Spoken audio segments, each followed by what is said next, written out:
In today's video, I'm going to teach you how to check login devices on Amazon. This quick and straightforward process will help you keep track of all the devices that have accessed your Amazon account, ensuring your account security is up to par. So let's dive right into it. First, you're going to want to navigate to Amazon's website, which you can do by typing in amazon.com into your web browser. It's always a good idea to make sure you're on the official site, especially when dealing with personal information. Once you're on the homepage, you'll notice the familiar layout with a search bar at the top, along with various categories and suggestions. Now, if you're not already logged into your Amazon account, you'll need to sign in. Look towards the top right corner of the page where you'll see the Sign In button. Click on it and you'll be prompted to enter your login credentials. Make sure to use your account's email and password, and maybe take a moment to ensure your password is strong enough to keep your account secure. Once you've logged in, you'll find yourself back at the Amazon homepage.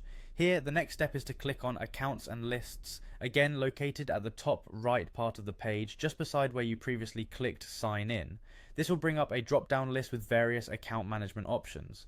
What you're going to do next is click on your account. After that, you need to locate the section labeled Content and Devices. Clicking on this will take you to a page where you can manage your digital content and devices. This hub gives you control over everything from your Kindle library to managing subscriptions, making it a critical area for managing your Amazon experience. Now look for the option that says Devices and click on it. This is where the magic happens. Here you will see a list of all the devices associated with your account. It could be anything from your personal computer to your smartphone or a Kindle device. This list is essential for monitoring which devices have access to your Amazon account.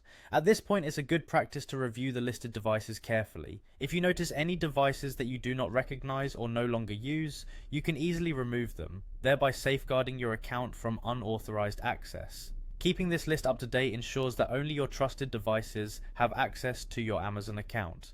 And there you have it. By following these simple steps, you've successfully checked and managed the devices linked to your Amazon account, bolstering your online security. Remember, revisiting this process periodically is a great way to ensure that your account remains secure. Thanks for watching, and happy shopping.